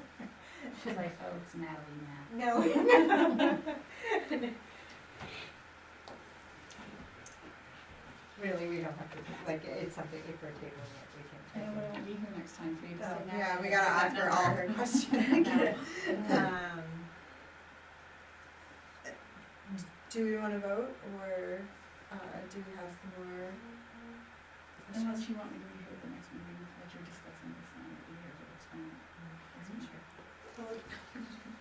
Here, but I can step in tomorrow, if I look at it overnight. Do we have a second on the motion? Yeah, there's it's on the table. Can I To add something? postpone. With the equations that she's talking about, they were very archaic. They went back to when the original agreement was done, back in the 70s, I think it was. Yeah. And so what Natalie has done is she has brought it up to the 21st century, the 22nd century, whatever it is. Anyways, she has brought it so that the evaluation and the population is together in the equation, instead of it just being the population Oh, before. yeah, no, I definitely got that, I understand, And- and that sounded good. But my point is that this was very archaic math before, and she has fixed that. So that the numbers that she's proposing to, that she's got on your paperwork, is more true to what it should have been for a lot of years, and it hasn't been. No, I think it was great, I just didn't, I was just trying to follow the math and I could. Did, I'm sorry, I'm not seeing the page where it says see notes unless it's the notes that are written on here. This is the note? I'm sorry, I am on 3, the length of the agreement, that's the only thing that I So see the C note was. with correct date. Yeah, to To correct. what? The C note was to correct the date. Yep. That's what it was. Okay, and what's the date gonna be? Did you guys decide on that? So, no, that's, Not the length. So after this goes to the lawyer, it comes back for like another round of negotiation. Okay. Okay. Great.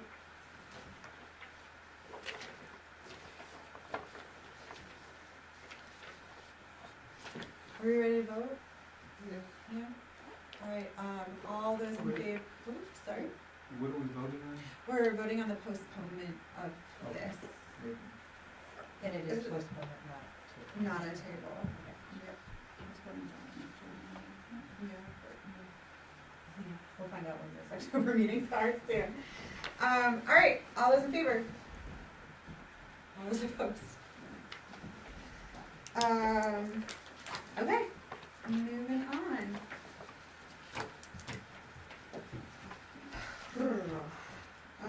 Okay. So 11I is discussion and consideration for action on Butcher Burger for failure to renew the victualler's license. Did everyone get that note from Jess? So I'm gonna let Jess go ahead and open this up, if you don't mind, so she can discuss about what she's been doing with us. When we got into September, I went through my spreadsheet to figure out if we were all set on all of our bachelor's and lodging licenses for the year, if everyone had paid. We came up with two who had not, one was the Elizabeth and one was the Butcher Burger. I sent out letters requesting that they pay. The amounts, the Elizabeth did pay their amount and get everything settled. I ended up sending out 3 different letters of request to the Butcher Burger. 2 were just reminders, and on the 3rd one I indicated that if there was not an action, it would be brought before the board to see if they wanted to do anything. It is, I think they're at a $25 fee, so it's not a huge amount of money, but all the other businesses in town have come forward and paid. The few others who had not are no longer in that. They either have gone out of business, they've left town. I went through all the ones that we had left and came up with these 2 that were still in town doing businesses as either bachelors or lodgings. I believe a code enforcement officer has been by as well to talk to the people at the Butcher Burger. I've never gotten a response back. I've never gotten the mail back. You know, that sort of thing's quite often, if it's not the right address, I at least get the mail back.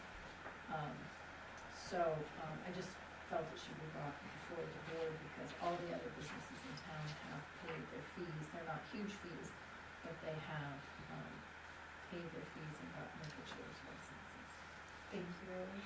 John, did you want to? Yeah, so I have gone by there twice, spoke with the back manager twice, and he has reached back out to me saying one of the, and I believe, did you receive a payment of the $25? You just couldn't clear it because of the police trap cleaning or something like that? No, the Elizabeth has paid. That was the one that they paid, but I reached out again because when they sent the application in and they paid their fee, they had not cleared the grease trap issue. Yeah. So I reached back out to them.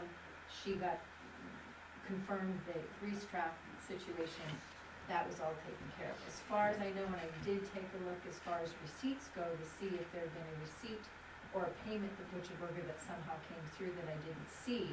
So I did do some receipt search to see if there was a $25 fee in regard to that. Did not come up with anything. So they haven't paid the fee either then? Okay, so what I received from the back manager, and I apologize for the name because it changed a couple of times, but they receive their grease trap information twice a year. They do it every 6 months. Frankie may be aware of how this goes. And the contractor company comes in, does their inspection, does their clean, and then sends them the information for the final cleaning and everything. That's what I've requested that they send. Their next cleaning is scheduled in November. I asked them to go ahead and send me what they had previously, so that way I can get in front of Jessica to go ahead and then get the fee paid. Yeah, well, the issue when we do that is that they are required, all the businesses in May. We don't require them to be up to date as far as May with their grease traps. We just want their latest, most current point. If it was 6 months previous, we just want proof that they have within this last year cleaned it. So waiting for their next one is not what we need. What we really need. We're not gonna wait. We're gonna go ahead and get to pay the $25 fee and provide proof of their most recent grease trap cleaning is essentially what the bachelor's is trying to do, so that we know that they have done it. And like I said, in this case, we haven't received the fee. We haven't even received any communication except until John went regarding this. We sent the initial letters out before the May deadlines, and hadn't had any reach out as far as they were concerned until John went and had a discussion with them. Like I said, it's not a lot of money, but all the other businesses in town have abided by our request to be. This is just too easy to take care of. Yes. It's just too easy. Fill out the form. One of the simpler forms in town. Figure out the cleaning, the last cleaning, and send it in. It's just too easy. And they might have, and I'm sorry to this, but Frank, they might, between Randy and myself, I have not reached out to Randy to see if he received anything from them. But, I mean, since I've contacted them, they have reached back out to me, they're working on getting the information back from the contractor to send to me. Did they give you a deadline when they're gonna complete that? I asked them, that I reached back out to them today, they were supposed to send it today, so I haven't checked my email since this evening. I have not received it since 4 o'clock when I left. I mean, can you go down there again with the letter and a blank application No, and this just say? is not a CEO thing, this is a town clerk thing. The communication is supposed to go through the town clerk on this. And this is my responsibility to see that they go out, the letters go out, and they are paid. I'm the one that issues the victualler's license. And they are required, I mean, it is a May deadline, they are told they need to do it by the end of May, and a number didn't, and they went through the summer and stuff like that. It's just now we're into October, almost into October. No, you did everything you were supposed to. So they haven't communicated with the town clerk, and the select board sets penalty. So, is it in our code, like what the penalties are, the prices?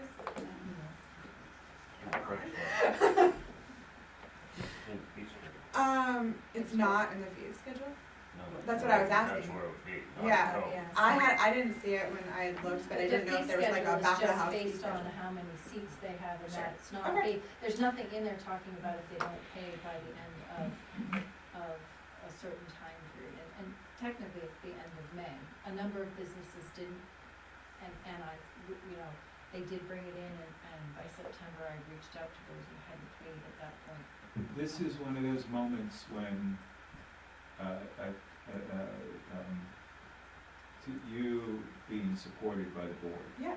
That's what I'm, get a sense of, and I wanted to kind of put, state that. So we need to be supporting our staff, the town staff, doing their job.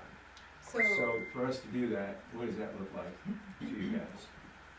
I mean, I got an idea in my mind. It's either. Yeah, and I don't know what's happened in the past, if you've ever had this situation, and what has come up as far as. It's such a simple form. So, my inclination is to either ask that we have a fine, or we have a fine by a set date. Like if you don't, like maybe a notice of a fine. Like on Friday, if we don't see a victualler's in our hand, you're gonna get a $200 fine. Make it juicy so we do it. Is there a liquor license coming up at any point? I'm assuming it will, I don't know the exact date, I can run in and look. A lot of them are coming up toward the end of the year. Because I don't have an exact date on their liquor license. non-compliance with this affects other issues, situations, yeah. And when was the last time you talked to them? Today. It was today. Yeah, I've been by there every day, and I left my card, they reached back out to me.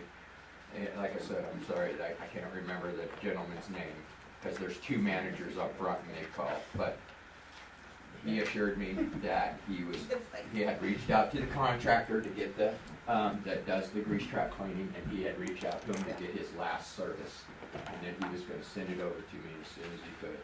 And that was gonna be today. Yeah. So So tomorrow, it's recent. my thought, Michelle, tomorrow would be over there to say, hey, you're not, we need to, I'll go to Jessica, we need to step it up a little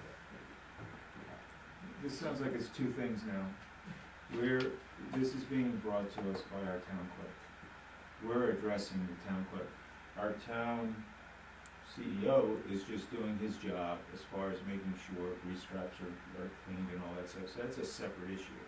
So the issue is how do we support our town clerk in this situation? So I think that we need to answer that question. I wanna thank you for doing your job, I think that's great, but I think I wanna refocus on what the question is. What do we tell our town clerk that we're prepared to do as a board? Of course. I think Michelle brought up a good point, which I didn't think of myself at this point, being someone new, that this could be tied into their, liquor license. I would say at this point, another letter, with what you decide as far as any sort of penalty or anything, if it is tied to the liquor license. I can certainly go and find out exactly when their liquor license comes up for renewal. I suspect it's probably, they'll be coming to us in November, because there's quite a few of them that come due the first of the year. And in order to do it and get into the state, they have to have it to us at least a month before, for us to do our signatures and things on it. I see the connection, but I don't think that we should be looking at that connection. Our town clerk came to us and said, I'm trying to do my job, I need your help. What is our help? Right. And So but we can use that as a leverage to have a more impactful she can use that as communication. leverage. We're here to help her, so, and she'll do her job. And so I think that we give her, it sounds like, some leeway to finish this. And I'm just proposing, we give her 7 days, and in 7 days, a fine is levied. And she has that power to collect the money. That, talking about the liquor license in the future, Well, no, but I think we should have like maybe a fine and then a letter that goes into yeah, a file or something that, so when they come up for their liquor license, that's, that's something. I think it's Okay. great. Well, Fair. every business here has a file that I put all my correspondence in, and I've broken it out so that you have those who are victualers and lodging and liquor licenses. The history is now there, and so this letter would go in with their liquor license, essentially a liquor license section, because they are a business that has two different things. They have the victualers and they have a liquor license, which have two different paths that need to be followed in order to get those particular things done for their business. I find that to be fair. I find that to be fair. Given she's already written like a bazillion letters, I feel like Friday is a reasonable. I was thinking the same thing, to Yeah, tell you the truth. 2 days. It's literally the simplest form to fill out.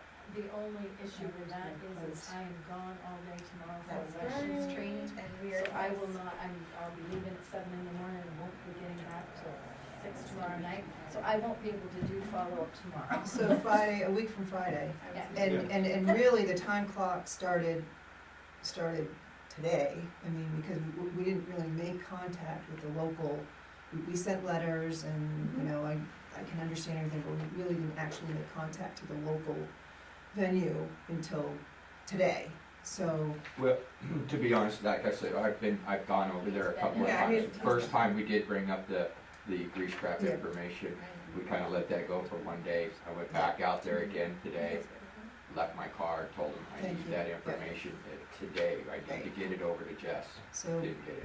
that was next Friday, whatever it So- is, September 29th or something. I'm all in favor of the fine, but the problem with that is there's nothing in any of our codes that gives us leeway for any fines. Yeah, penalties chosen by the select board or at the Okay. discretion of the select board. There's not, okay, just, So do we need Whatever. to set the fee, I mean, and when we do fee scheduling again, we should think about penalties. I would be more comfortable if there was no discretion ever on my plate. That's just a personal opinion.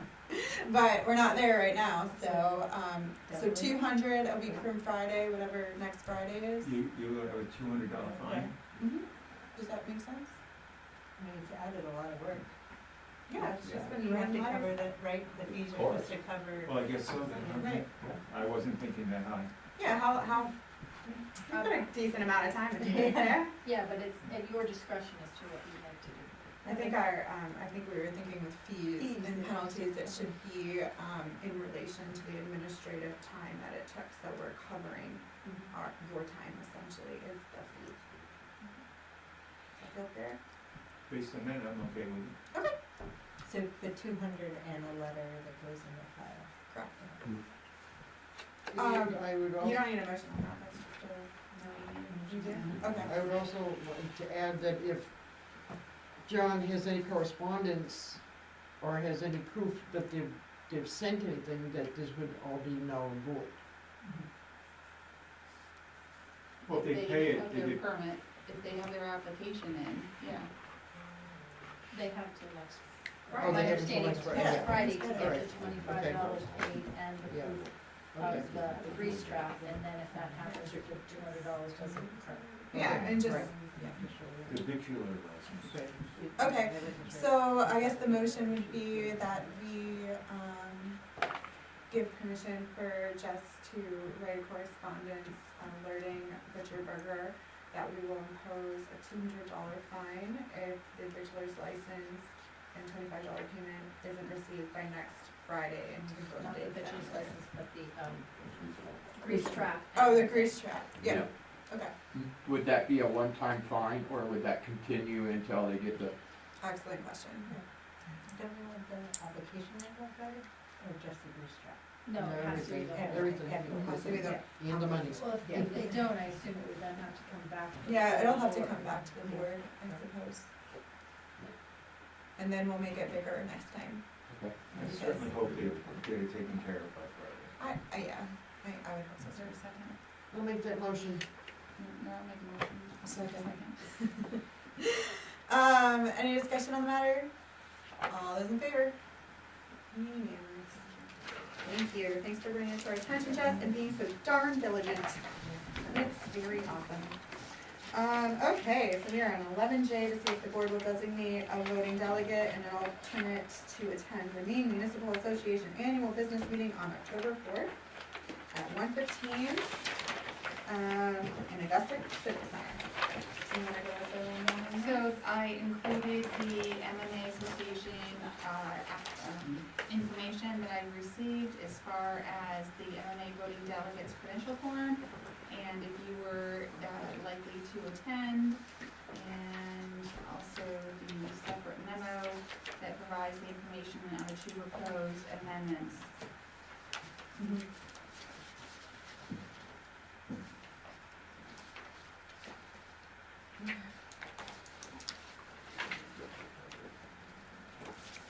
Who wants to go to another meeting? Anybody? Can the delegate vote by proxy? By proxy, maybe send your alternate.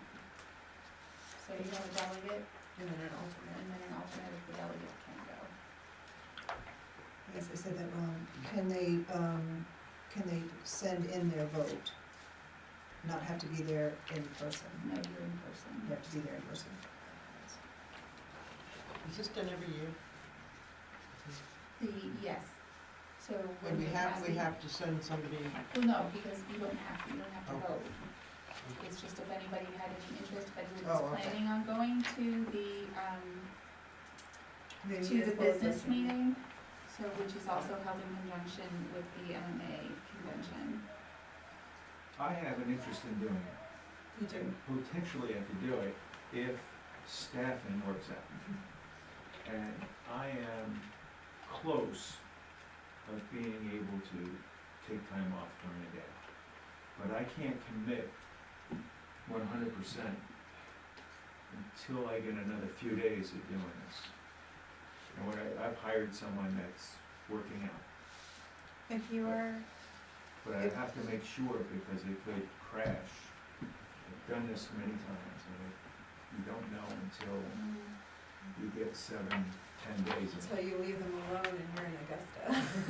But then that's the true test, and you gotta test it, but it seems to be working out, I'm very pleased, but I'd love to do something like that, I'd enjoy it and do my very best there. If we were to designate a delegate and they couldn't make it and there was no alternative chosen, would that mess things up for them in Augusta? It wouldn't matter, right? It's just you have permission to vote if you end up being there. Okay. So there's a convention the whole day, like there, and Yeah. so would I learn We- a lot by going to that? Oh, the MMA convention? You'll Yes. learn a lot. It's a great resource.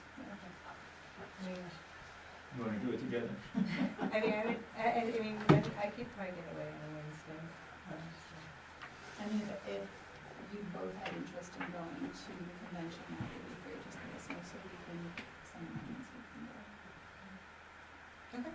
So we could move, have Frank Del Duca as the official voting delegate and Sarah Sullivan as the alternate. Mm-hmm. or the other way around. And if Frank is not sure, then he should be the alternate.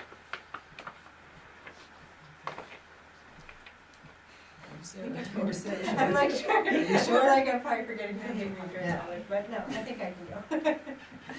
I will. Okay. Because we wouldn't have a board meeting that day, right? Ideally. Like, otherwise we have to try to be back for that, right? I'm gonna very much, No, you don't have one on the We're not gonna have one on the fourth anyway. right, Oh, well, I mean, That's but we would normally. as we per would. the end Yeah, of yeah, this yeah. agenda. No, I'm saying, if we switch it, that would be great, because then you don't Yeah. have to race back. Be able to or- go back. Yeah. And my understanding with this is that you can attend even if you're not a delegate, correct? Yeah, so any of us can go. Yep. This is just giving you permission to like participate on behalf of the town. Right, And you're voting on those two items? 2 items, yep. Yep. So can I hear a motion? You made one? I'm so sorry. Well, I made one, but I didn't know if the names needed to be reversed. Do you think that would be better, to have you as the alternate in case you can't make it? I don't care, I do think I'm gonna make it, but I just, that off chance that it crashes, it looks very good right now. It doesn't matter. Good, so Right. Frank That's fine. Duca as the official voting delegate and Sarah Sullivan as the alternate voting delegate. I'll second that motion. No more discussion, I'm assuming. All those in favor? Excellent, thanks guys. Thank you. So now we're in supplements. Hooray. 11K, to see if the board will vote to appoint Sharon Jackson as our interim town manager effective 9/22/23. Thanks everybody for staying this long. This is Sharon. Hi Sharon, our new interim town manager, hopefully. Any thoughts? Welcome, yeah. Well, I'll make the motion to. I'll make a motion. I will heavily make a motion to appoint her. Yeah, I will make a motion to approve Sharon Jackson as the interim town manager. I will second that motion. Any discussion on this matter? Okay, all those in favor? Yay, thank you so much, Sharon, and thanks for coming and working with Natalie, who's kind of prepared a smorgasbord of information for you to glean from. We're very excited to be moving on to the next task. All right, that was a quick one. 11L, to see if the board will vote to approve the ordinance review committee's rules and procedures update for 2023. I do know that we've got this as a supplement, and normally we get nervous about approving things, but I guess we should do a motion first before I start diatribing. I make a motion that we approve the ordinance review. Rules and procedures, sorry. It's I don't fine. have, I didn't, I It's had okay. it on my computer, but I didn't have You're it. totally here, so- I'll second that motion. Alright, do we have any opinions on the matter? Can you point out to me the addition that we requested, where it is in the copy that we have?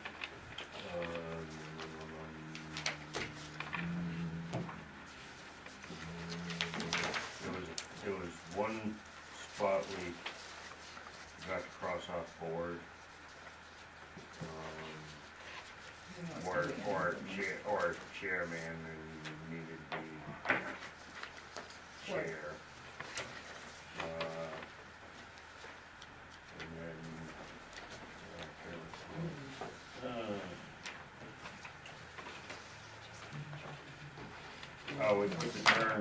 we put the terms in,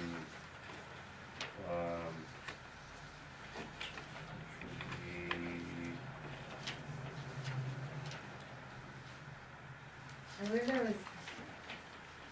was one, I have to go back and find the other. that was more planning board oriented, correct? Yeah.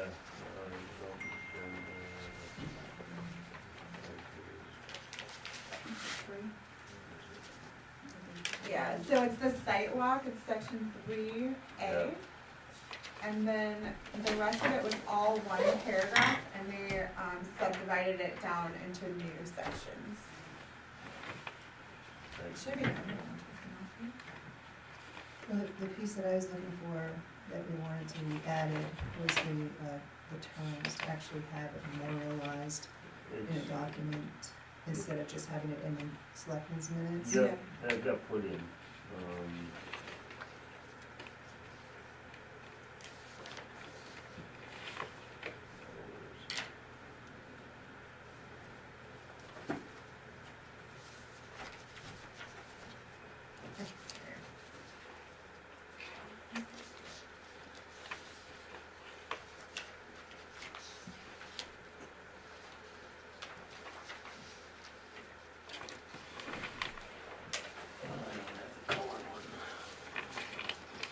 Do you want the one that we have, Jim?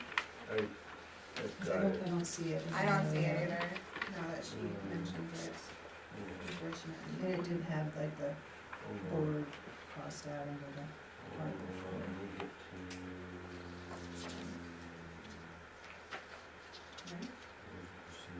Get to the actual one that was sent over. We revised it on 8/22.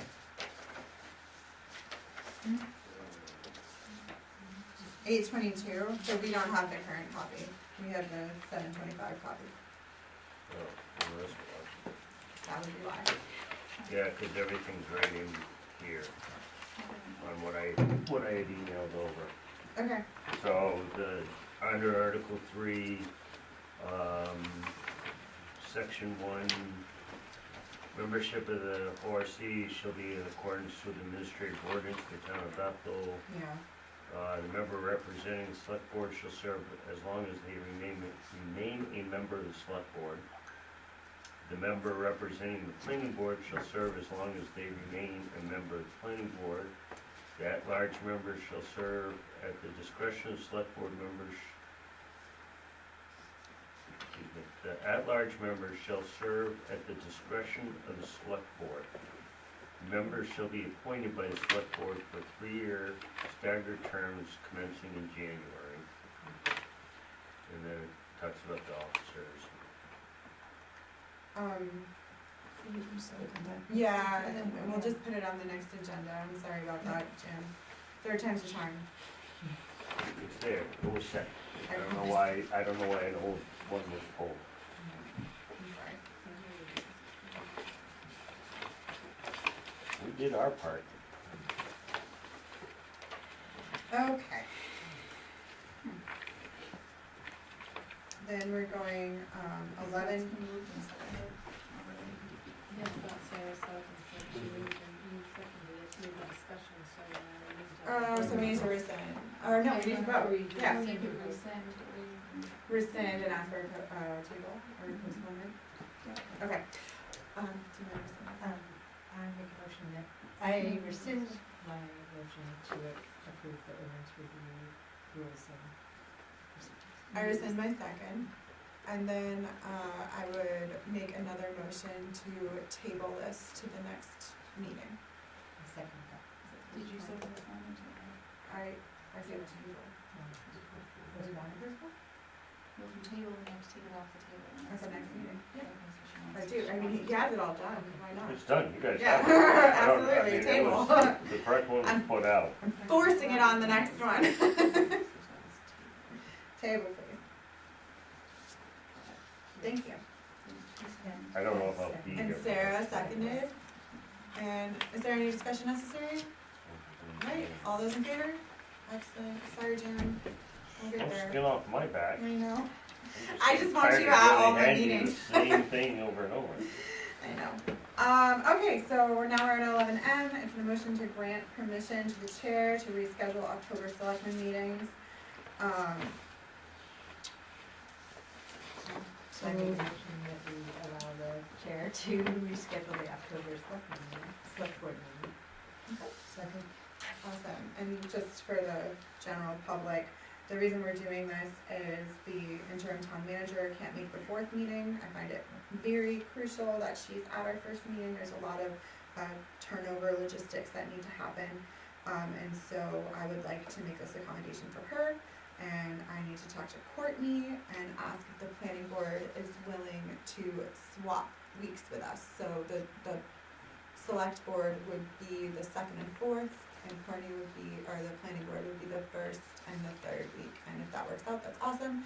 If not, I'm still gonna augment the schedule somehow so that Sharon can be with us.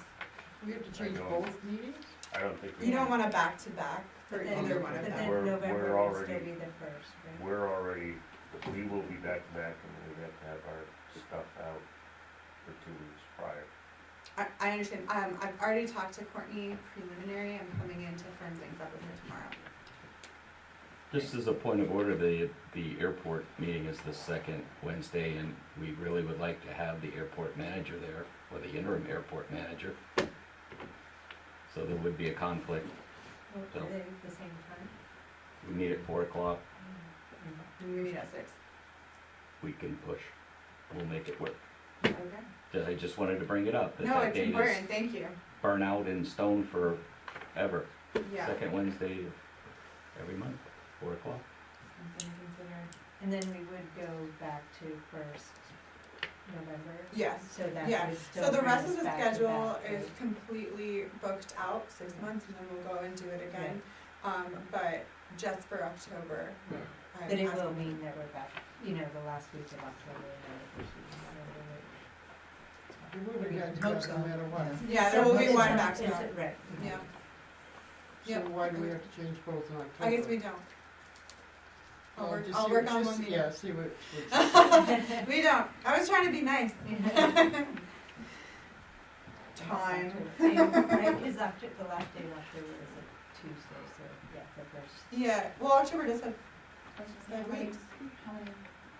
No, 5, yeah, maybe, because usually October gives you a little leeway. I'll look into it. I will fix this all up, nifty. Yep, can I have a vote on that? There's no more vote. All in favor? All in favor? Oh gosh. All right, so that is good. Now we're at N.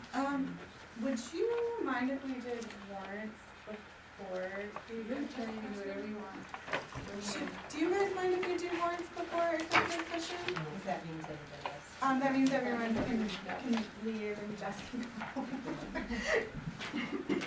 Okay, I'm sorry about that, I should have brought it up before. Alrighty, so, we're just gonna postpone, 11N until after warrants. And so, 12A, to see if the board, oh, yeah, I'm sorry, may I have a vote to do that, please? Or I made the motion, so can I have a second? All those in favor? Alright. 12A, to see if the board will vote to approve accounts payable warrant 2412 in the amount of $56,436.01. Make a motion, we accept, the approval of accounts payable warrant 2024-12 in the amount of $56,436.01. Second. Okay, any discussion? Excellent, all those in favor? Perfect. 12B, to see if the board will vote to approve accounts payable warrant 2413 in the amount of $116,535.68. I make a motion that the board vote to approve accounts payable warrant 2024-13 in the amount of $116,535.68. Second. Any discussion? All those in favor? Oh, can I just, I'm Yes. sorry, I had one quick one. What Yeah. is the Harris Computer Systems that was $19,600? That's Trio. What is Trio? Trio is our Service. software, Uh, our software program. That's the fee for the year?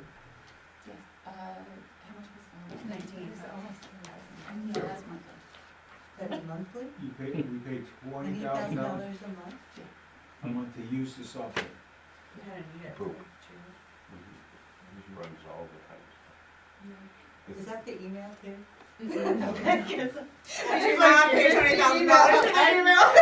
Holy cow. Hilarious question. Mm, Yeah. mm. I I thought I was paying a lot there. Yeah, feel better about Square now, huh?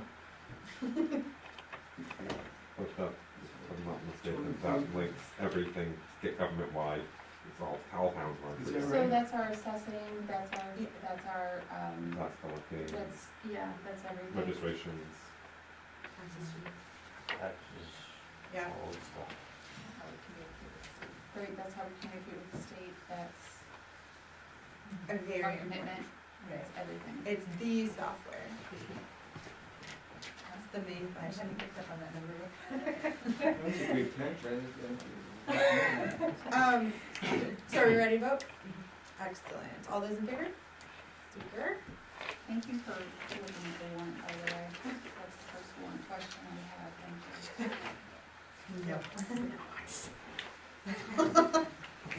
Well, I asked earlier, like, what am I supposed to be looking for when I read these, and you guys said, like, numbers you have. Asked you about the copy one. You did ask that. Yeah, I said, what's up with the 3G copies? Okay. Are we going back to 11N to see if the board will enter into executive session pursuant to 1 MRSA 4056A to discuss a personnel matter regarding an employee evaluation.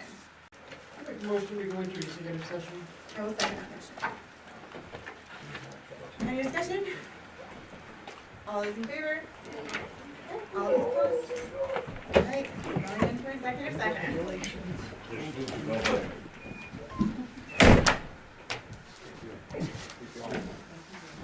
Thank you, everybody. Thank you so much, Sharon. Thank you. Welcome. Excuse me.